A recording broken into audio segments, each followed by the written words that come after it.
আসসালামু আলাইকুম, আমি মোহাম্মদ ইমামুল হাসান। এই মুহূর্তে নিয়ে আসছে একটা নতুন রেসিপি। পরিবার জীবনের রেসিপি করার একটা মজা আলাদা। এখানে নেই মা, এখানে নেই বাপ, নেই কোনো আত্মীয়। তারপরেও আমরা যে ঈদের আনন্দটা সবার মাঝে উপভোগ করি, সবাইকে নিয়ে উপভোগ করছি, এটা একটা আনন্দ আলাদা। তাই আমরা এই মুহূর্তে রান্না করতে যাচ্ছি পোলাও।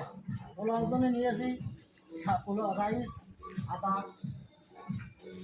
কিশমিশ, বাদাম, এলাচি, দালচিনি এবং পেঁয়াজ।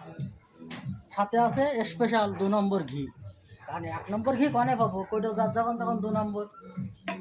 এবার প্রথম আমরা চুলোটা ধরে নিয়েছি, নেওয়ার পরে এখানে দেবো ঘি।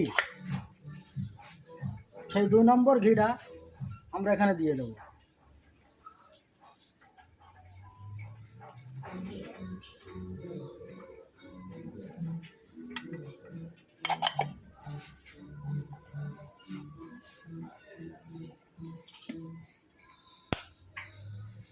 আমরা যেহেতু সাদা পোলাও রানবো, এই কারণে বেশি মশলা এখানে অ্যাড করছি না।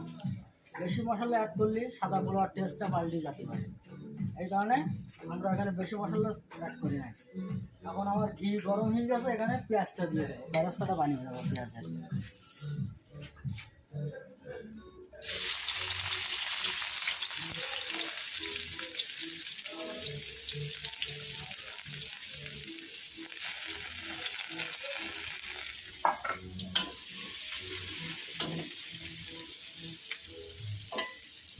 আপনারা হয়তো ভাবছেন যে আমরা শুধু পোলাও রান্না করছি না, এই পাশে আমাদের গরুর মাংস রান্না চলছে।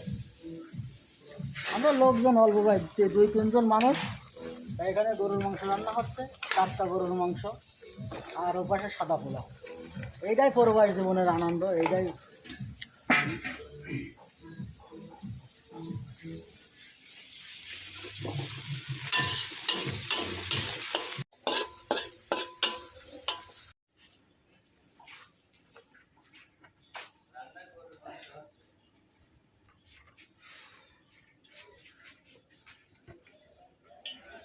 আমাদের বেরেস্তা ভাজা শেষ।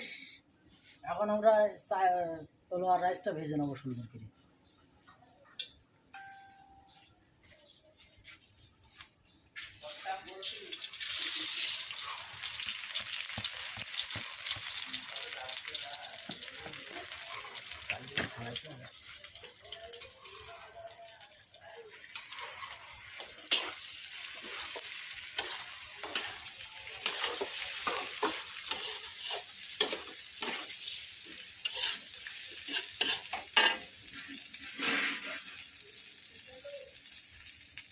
এখানে আমরা অ্যাড করব দালচিনি,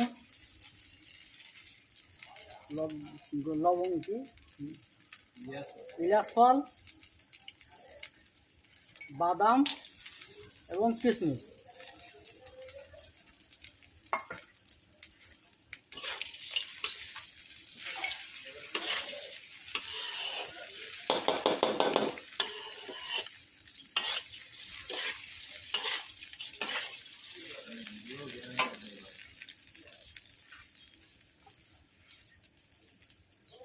ভাজা শেষ, চালটা ব্রাউন কালার হয়ে গেছে। এখন চাল ভাজা শেষ, চালটা আমরা এবারে কুকারে চাপিয়ে দেবো। ওপাশে গরম পানি দিয়েছি, চুলোটা বন্ধ করে দিলাম, দিয়ে চালটা কুকারে উঠাই নেব।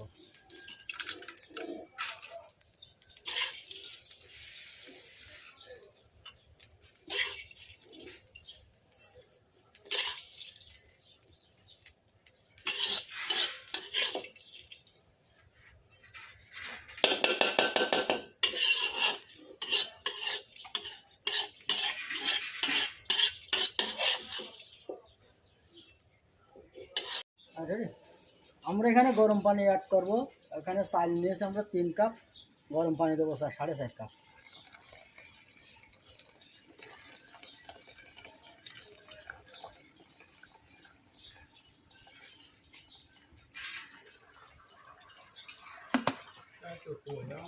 এতে আমরা সামান্য লবণ অ্যাড করব।